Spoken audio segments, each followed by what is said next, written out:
nuestra segunda clase de la escuela dominical y vamos a darle gracias a Dios antes de iniciar.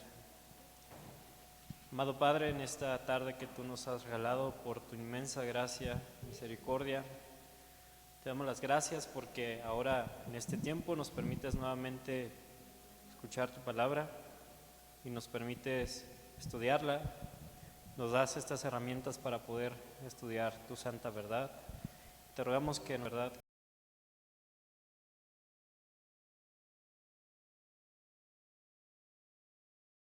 cada vez mejor y conocerte mejor y glorificarte mejor. Ese es nuestro propósito al estudiar tu santa verdad. Te damos gracias en el nombre de Cristo. Amén. Muy bien, hermanos, entonces iniciamos con nuestra segunda clase en esta serie que hemos comenzado la semana pasada, la cual es titulada, así como el nombre de nuestra guía, El poder de la palabra y cómo estudiarla. Ese es el nombre de nuestra serie y esta es la segunda clase. Una clase después de que tuvimos una introducción la semana pasada, donde respondíamos una pregunta. Usted recordará que respondíamos el por qué es importante estudiar las Escrituras y mencionamos al menos 3 aspectos del por qué es importante estudiar las Escrituras. ¿Recuerda lo que dijimos? Que incluso los anotamos aquí, por qué es importante estudiar la Biblia. ¿Recuerda alguno de ellos? Yo le voy a decir el primero a ver si recuerda a los demás. Decíamos que es importante estudiar las Escrituras, número 1, porque es el único medio por el cual podemos conocer a Dios. Es el único medio por el cual podemos conocer a Dios. Número 2, ¿se acuerda? ¿Qué más?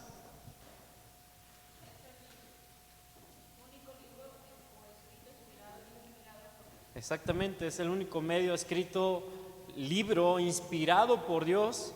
Y número 3, muy importante para nosotros como iglesia, es el único medio por el cual ¿qué? Amén, es el único medio por el cual el creyente puede ser edificado, ¿sí? Digamos que hay muchas razones por las cuales debemos estudiar la Biblia, incluso es un mandamiento, pero queríamos quedarnos con estas 3 al menos, y que es necesario que tengamos bien presente esto. Es el único medio por el cual podemos conocer a Dios, el único escrito inspirado por Dios y el único medio por el cual el creyente puede ser edificado. Y esto lo confirmamos a través de las Escrituras. Cada una de esas declaraciones las citábamos con versículos de las Escrituras. Y bueno, leíamos, si usted recuerda también, leímos en esa clase una porción de nuestra guía donde el autor John MacArthur nos decía, y cito textualmente lo que dice antes de la tarea que leímos, dice que la Biblia no se trata de la opinión del hombre, no es filosofía humana, no son las ideas de alguien, no es un conjunto de los mejores pensamientos de los mejores hombres, es la palabra de Dios. De allí que tengamos este tiempo de estudio y la importancia de esto. Y bueno, mire, entendiendo esto y siguiendo con lo que este libro que estamos usando nos enseña, el día de hoy comenzaremos a hablar acerca de los atributos de las Escrituras. Conoceremos las Escrituras, mire, conoceremos algunas características que las identifican, que las distingue. Eso es un atributo. Si usted toma notas, me gustaría que en esta segunda clase pongamos como título los atributos de las Escrituras y que lo primero que pongamos es ¿qué es un atributo? Un atributo.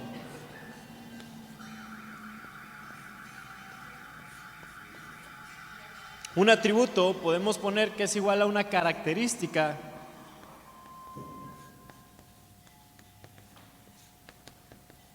que distingue. Ese es un atributo. Y lo que vamos a hacer es estudiar los atributos de las Escrituras. Hablaremos acerca de qué distingue a las Escrituras, cuáles son las características de la Biblia. Ahora, ¿cuál es la intención de MacArthur en este libro y cuál es nuestra intención de comenzar una serie de cómo estudiar la Biblia, comenzando hablando acerca de sus atributos. ¿Cuál es la intención? Bueno, mire, esto pasa por lo siguiente, es importante. Vamos a comenzar con esto, con los atributos de las Escrituras, porque antes de saber cómo estudiar la Biblia, debemos conocer la Biblia. Eso es importante. Antes de saber cómo estudiar la Biblia, tenemos que conocer la Biblia. Si no, no vamos a poder utilizar las diferentes herramientas que el mismo autor de este libro nos va a dar para estudiarla. No vamos a poderlas usar eficientemente si no conocemos primero la Biblia.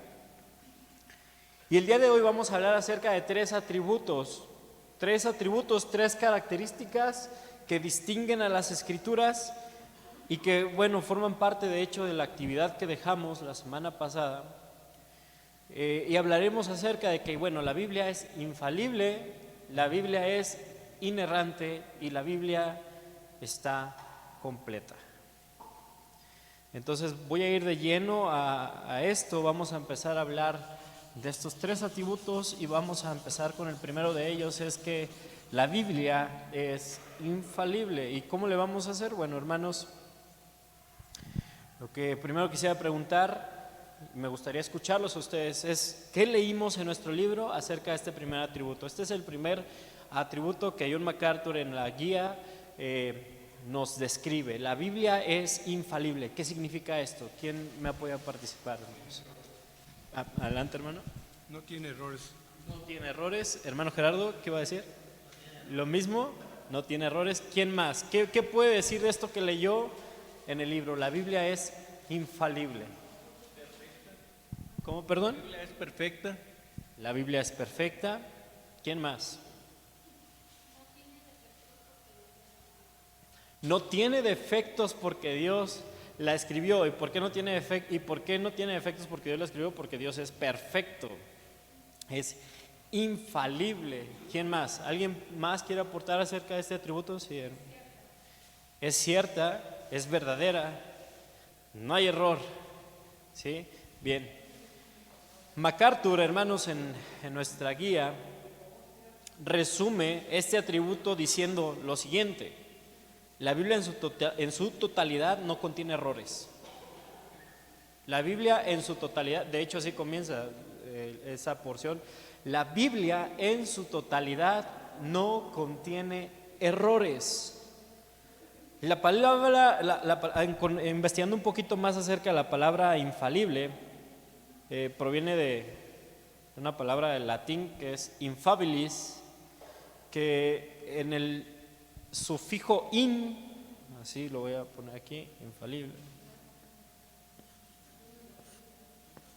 dice no, significa no.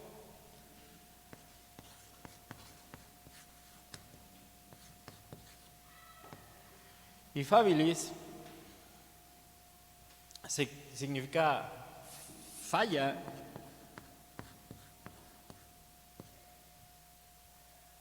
Y entonces podemos decir que la palabra de Dios, de acuerdo a este significado, es que no tiene falla. Infalible es que no tiene falla, no tiene un error en su totalidad, en su totalidad.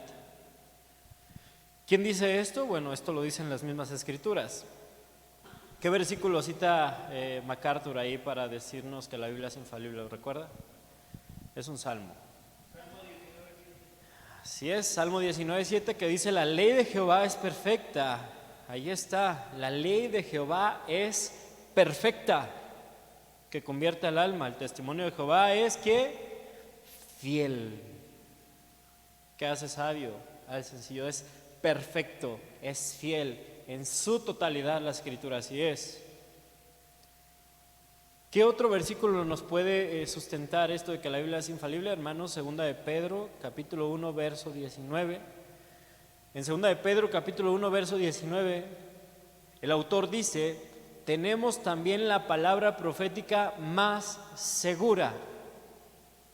Infalible, segura, no tiene falla. De hecho, Pedro continúa con una descripción de cómo la Escritura llegó a ser. Igualmente en 2 de Pedro capítulo 1, versos 20 y 21 dice lo siguiente: ninguna profecía de la Escritura es de interpretación privada, porque nunca la profecía fue traída por voluntad humana, sino que los santos hombres de Dios hablaron siendo inspirados por el Espíritu Santo. Viene de parte de Dios, es inspirada por Dios, es infalible, es perfecta. Como bien lo mencionaban, Dios es perfecto, por lo tanto su palabra también lo es. También vemos la infalibilidad de manera implícita en un pasaje que leíamos la semana pasada, en 2 de Timoteo capítulo 3, versos 16 y 17. Toda la Escritura es inspirada por Dios. El hecho de que Dios inspiró la Escritura asegura que la Biblia es infalible, porque así es Dios, porque Dios no puede inspirar algo equivocado. Dios no puede inspirar algo que tenga errores, porque Él es perfecto. Entonces, si Dios es infalible, su palabra también lo es. La doctrina de la infalibilidad de la Biblia, hermanos, se basa en una comprensión de la perfección del carácter de Dios. De allí parte que la palabra de Dios sea infalible. Dios es perfecto, su palabra también lo es. De hecho, me gustaría que así lo anotáramos justo en nuestras notas, en este primer atributo de las Escrituras, de la infalibilidad. Ponga ahí: Dios es perfecto, su palabra también lo es. Repito, para entender la infalibilidad de la Biblia, tenemos que entender el carácter de Dios. Dios es perfecto, su palabra también es perfecta. Entonces, en este primer atributo quedó claro que es, sí, adelante.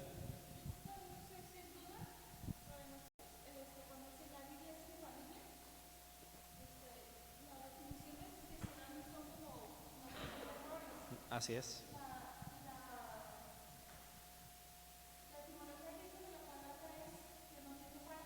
Ajá.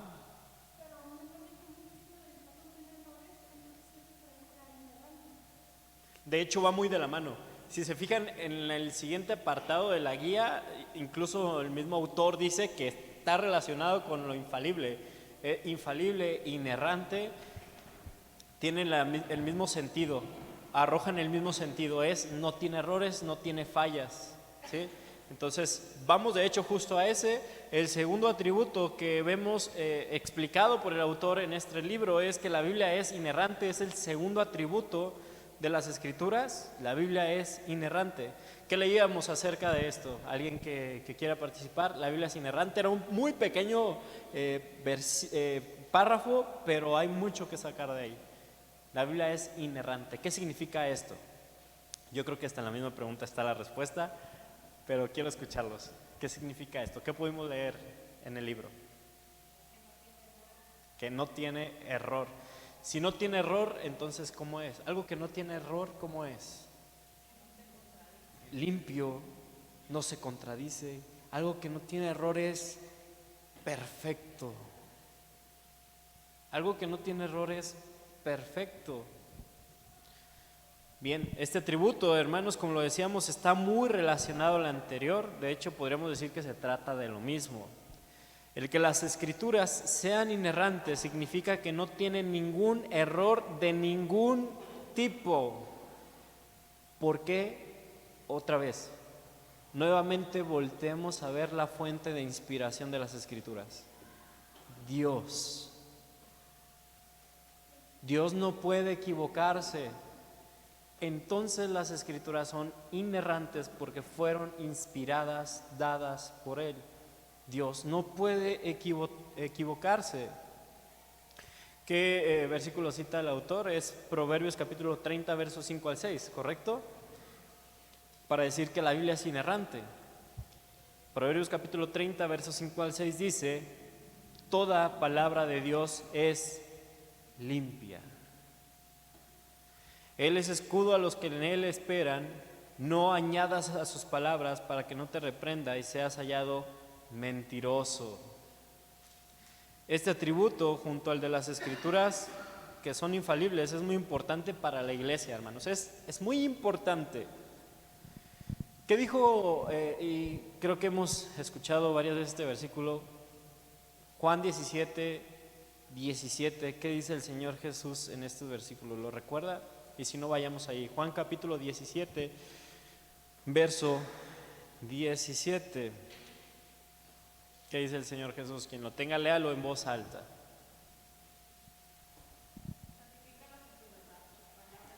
Santifícalos en tu verdad, tu palabra es verdad. No hay error, es verdadera, es cierta, es infalible. Hermanos, lo contrario a la verdad, ¿qué es?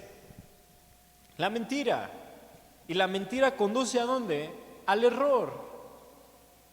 Muchos, y miren, voy a hacer un paréntesis para decir esto, muchos de los problemas doctrinales de las congregaciones del día de hoy son debido a que muchos hombres se han atrevido a intentar, y lo digo entre comillas, a intentar corregir lo que Dios dijo en las Escrituras. Muchos hombres intentan hacer eso. Intentan corregir lo que Dios dijo en las Escrituras, a tratar de decir lo que verdaderamente Dios quiso decir en la Biblia. Híjoles, qué gran atrevimiento y qué gran error, hermanos. O incluso algunos hombres se han atrevido a decir que algunos textos no son inspiración divina. Hermanos, en la Biblia no hay errores. Nuevamente, ¿por qué cree que en la Biblia no hay errores? ¿Por qué cree que en la Biblia no hay errores? Nuevamente volvemos a lo que decíamos en el de la infalibilidad. ¿Por qué cree que en la Biblia no hay errores? Exactamente, tenemos que voltear siempre al carácter de Dios.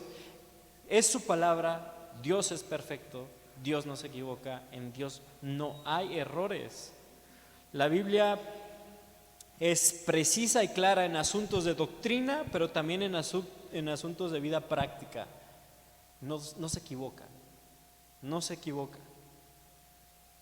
Así que en este atributo le voy a pedir, hermano, que así como lo pusimos en el anterior y pusimos Dios es perfecto, su palabra también lo es. Ahora en este atributo de la inerrancia de las Escrituras pongamos Dios no se equivoca, su palabra tampoco. Allí está resumida la doctrina de la inerrancia. Por supuesto podríamos hablar más, pero Dios no se equivoca y por consecuencia su palabra tampoco. Ningún versículo, ninguna palabra. Y mire, ahora pasamos a este atributo que es muy interesante desarrollar. Y es el que voy a tomar un poco más para hablar de él, de estos tres que estudiamos. Es la Biblia está completa. Hermanos, ¿qué significa esto? ¿Qué leíamos en nuestro libro acerca de esto? ¿Qué nos dice el autor de la Biblia está completa? ¿Quién me ayuda a participar? Es pura y veraz, dice el hermano Antonio.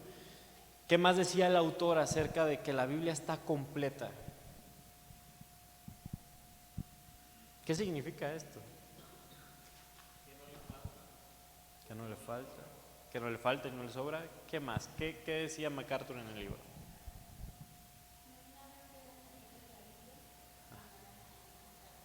No hay nada que añadir, no hay nada que quitar. Podríamos resumir así, ¿no? Que la Biblia está completa. ¿Quién más quisiera hacer una aportación de lo que leyó? ¿Se dieron cuenta de uno de los problemas y de una corriente filosófica de la cual habla MacArthur por ahí en este libro? ¿Qué decía acerca de eso? ¿Cómo se llamaba esa corriente filosófica? Teológica, filosófica. ¿Se acuerda? La neortodoxia. ¿Y de qué trataba esa corriente? ¿Qué es lo que decían los neortodoxos? Decía que como la Biblia ya es antigua, Ajá. ya hay que entender nuevas cosas, nuevos tiempos, Exacto. hay que decir nuevos dichos. Exactamente, o sea que la Biblia la podemos seguir actualizando, que de hecho deberíamos seguirlo haciendo. O sea, que Dios habló, pero habló unas cosas en otro tiempo y ahorita pues ya son otros tiempos, hay que hablar cosas diferentes, ¿sí? Bien, hermanos, este atributo de que la Biblia está completa es bastante interesante. De hecho, como les decía, el autor John MacArthur nos presenta la importancia de esta característica de las escrituras a través de un problema que de hecho está muy de moda. Esto de la neortodoxia, que ahorita voy a explicar un poquito de qué se trata, surgió con un teólogo en finales de la Segunda Guerra Mundial y trae unas ideas bien raras que se han lamentablemente metido en la iglesia el día de hoy, pero vamos a hablar ahorita un poco de eso. Pero bueno, primero tenemos que definir qué significa que la Biblia está completa. Bueno, hermanos, la misma pregunta lo responde. La Biblia está completa, los 66 libros que la conforman en cada una de sus traducciones originales y precisas son los únicos libros inspirados por Dios. Punto. Los 66 libros, incluyendo los del Antiguo y Nuevo Testamento, son los únicos libros inspirados por Dios. No hay más. Y este atributo significa que no se pueden añadir libros adicionales a la Biblia y no se pueden eliminar los que están actualmente en las Escrituras, en el canon de las Escrituras. Mire, las Escrituras dicen lo siguiente. MacArthur cita unos versículos que ahorita vamos a mencionar, pero en Deuteronomio capítulo 4, versículo 2, me gustaría que lo anotara también como un sustento de este atributo. Deuteronomio capítulo 4, verso 2.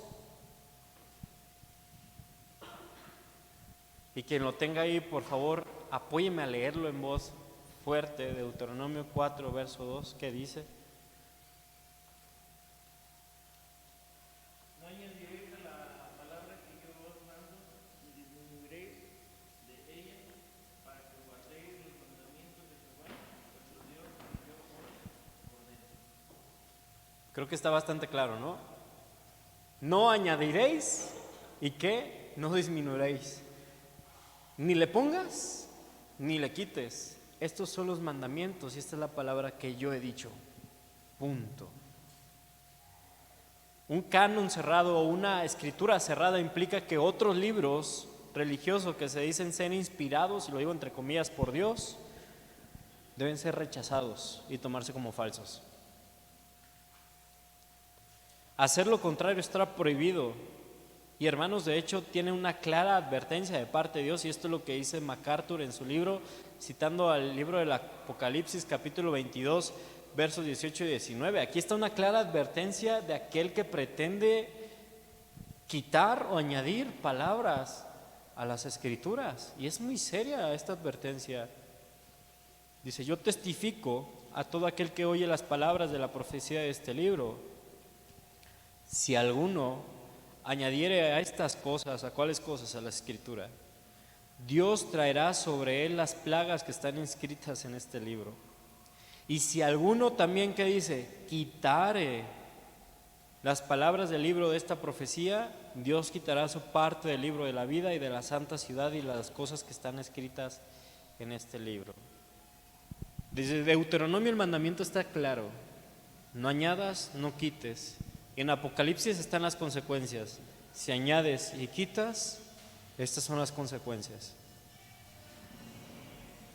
Hermanos, Dios ha puesto en las Escrituras todo lo que necesitamos saber sobre Él, sobre quiénes somos, cómo debemos vivir, qué pasará en el futuro, incluso qué pasará en la eternidad. Eso es maravilloso. Dios nos ha revelado lo que ha pasado, lo que pasa y lo que va a pasar, incluso no solamente aquí, sino en la eternidad. Es por eso que cualquier otra revelación, cualquiera, nunca, escuche esto, nunca provendrá de Dios.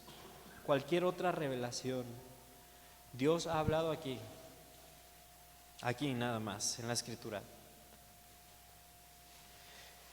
Y esto justo ahora me lleva a hablar justo de esta problemática que cita MacArthur y de la cual debemos estar muy atentos, porque de verdad le digo, es una problemática que está muy de moda. Porque mire, existen sectas, y seguro usted los conoce, y así se llaman, y así se conocen y así son nombradas, son sectas, ¿Como cuáles sectas? Como los mormones, como los testigos de Jehová y otras más que ¿qué han hecho?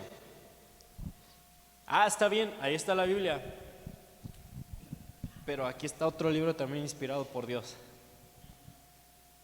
O, está bien, ahí está la Biblia, pero Juan capítulo 1, verso 1, en el principio era el verbo y el verbo era con Dios y el verbo era Dios. No, un Dios mejor. Y añaden y quitan palabras, añaden y quitan libros, o incluso dicen, este es un nuevo libro, esta es una nueva escritura inspirada por Dios. Esos son los evidentes, esos son los que todos conocimos y podemos identificar sin tanto problema. Podemos decir, esa es otra cosa que no es inspirada por Dios. Pero hermanos, lo peligroso es que eso de añadir y quitar cosas se ha metido en las mismas congregaciones cristianas. Dejando a un lado los mormones, los testigos de Jehová, que no son cristianos. Eso también se ha metido a la iglesia, esos problemas. Y MacArthur habla de la neortodoxia, de un movimiento teológico, filosófico, y voy a citar textualmente lo que dice en un párrafo de este movimiento en el libro. Él dice: esa filosofía nos dice que en su época la Biblia fue simplemente un comentario sobre experiencias espirituales y que hoy día los seres humanos todavía tienen experiencias espirituales, por lo tanto la humanidad necesita otro comentario, dice. O sea, esto que ven aquí en la Biblia son historias de experiencias personales, espirituales de muchas personas, pero como siguen pasando, las personas necesitan más revelación. Eso es lo que están tratando de decir. De hecho, es muy curioso porque incluso esta doctrina, corriente filosófica, dice que las únicas palabras inspiradas por Dios, esto lo estoy investigando y digo, wow, qué sorprendente. Las únicas palabras inspiradas por Dios que ellos toman son las palabras dichas por Jesús. Punto. Jesús es el único que habla palabras inspiradas por Dios. Entonces el Antiguo y Nuevo Testamento, las cartas de Pedro, de Pablo, no son inspiradas por Dios. Las únicas inspiradas por Dios son las palabras de Jesús. Ahora, el primer problema de que les digo de que ellos dicen que esto necesita más revelación es que de ahí se han tomado muchas personas para entonces decir cosas como esto, y esto es donde debemos de tener mucho cuidado como creyentes, como iglesia. Hay muchos lugares, muchas congregaciones donde los hombres aún ahora pasan al púlpito y dicen: así dice el Señor. Tienen la Biblia así y dicen: así dice el Señor. Y empiezan a hablar cosas sin citar las escrituras, y empiezan a decir lo que soñaron, empiezan a decir lo que vieron en una visión, que se les apareció un ángel y les trajo una visión, y yo veo para esta iglesia esto, y va a pasar esto, y se llaman profetas a sí mismos, se llaman apóstoles a sí mismos. Neortodoxia, desviación. ¿Qué hacen con eso? Decir: esto no está completo, yo vengo a completarles la Biblia. Wow. Hermanos, qué valentía de pararse y decir eso. Y más teniendo la advertencia de Dios de si alguno añade o quita, tengan cuidado. Y entonces están muchos esos hombres de: Dios me dijo, yo soñé, yo vi, Dios me habló, así dice el Señor.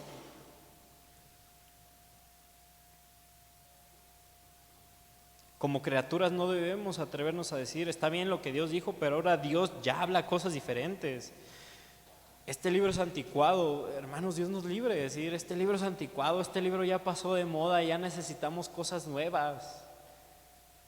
Ahí está el problema de muchas congregaciones, en decir: esto no es suficiente, esto está incompleto, esto ya pasó de moda.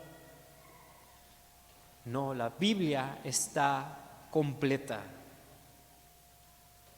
Dios es el mismo ayer, hoy y lo va a ser siempre.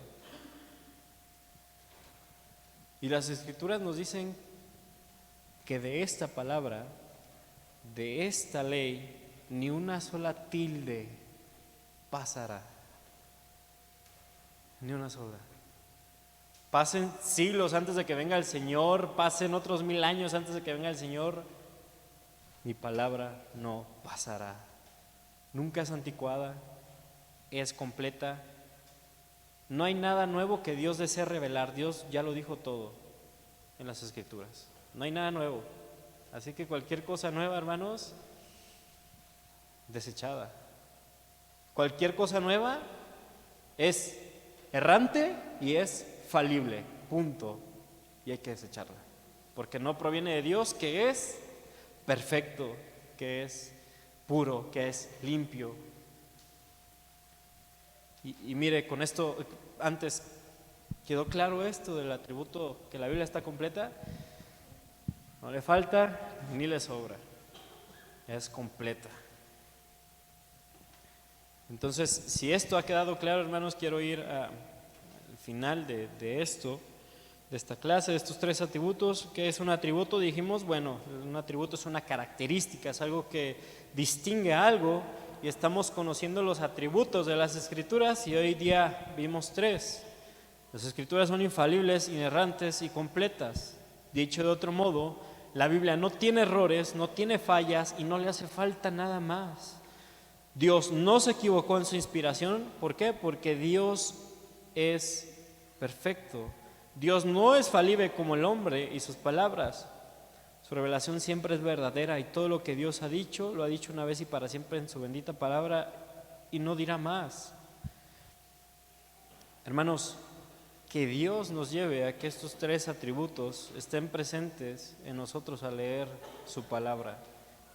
Que la leamos con fe, con confianza de que estamos leyendo la palabra de Dios, inerrante, infalible y completa, mientras nos preparamos para estudiarla después. Pero importante primero entender esto. Hermanos, finalmente, ¿dudas? ¿Alguna pregunta de lo que aprendimos el día de hoy? ¿Ha quedado claro que la palabra de Dios es infalible, inerrante, completa? ¿Sí? Amén. Entonces, vamos a dejar la tarea de la siguiente semana. ¿Me podría prestar un librito? Muchas gracias. Gracias. Ahora vamos a leer los siguientes atributos. Ya leímos que la Biblia es infalible, inerrante, completa, y el siguiente es: la Biblia tiene autoridad. Muy interesante. Vamos a leer entonces: la Biblia tiene autoridad, que está en la página 8 de nuestra guía. Vamos a leer también que la Biblia es suficiente, que está en la página 9 y 10 y 11,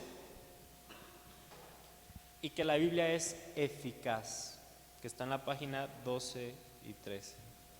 Vamos a leer eso. La Biblia tiene autoridad, la Biblia es suficiente y la Biblia es eficaz. ¿Sí? Vamos a leerlo. Son más páginas, pero ¿qué cree? La siguiente semana no tenemos clase, entonces vamos a tener más tiempo para leerlo porque tenemos la Cena del Señor. Entonces, tenemos un poco más de tiempo, no lo olvide, es muy importante leerlo para comprender mejor las clases cuando estamos aquí. Bien, gracias, hermano. Entonces, ¿tienen alguna duda de la actividad? ¿No? ¿Todo queda claro, hermanos? ¿Sí? De las páginas, de todos modos la voy a subir en el grupo y le voy a poner las páginas para si se nos llegan a pasar. Entonces vamos a darle gracias a Dios en esta tarde. Amado Padre, después de ese tiempo que nos has dado, te damos nuevamente gracias. Siempre es bueno darte gracias a ti. Siempre es bueno tener un corazón agradecido contigo, y ahora te agradecemos porque nos has permitido ya pasar este tiempo, donde nuevamente hemos aprendido más de ti. Y hoy aprendimos de tu santa verdad y conocimos que en ella misma se declara que es inerrante, que es infalible, que está completa. Gracias, Padre, por traer estas verdades a nuestra mente, porque ellas generan una convicción más firme de nuestra fe. creemos en ti, creemos que tu palabra es completa, inerrante, infalible, porque tú lo eres. Te damos gracias y te rogamos que nos sigas ayudando a conocerte, conocer tu palabra, para conocerte mejor y para glorificarte mejor. Que esto quede en nuestros corazones siempre que nos dispongamos a leer tu santa verdad. Te damos gracias en el nombre de Cristo Jesús. Amén.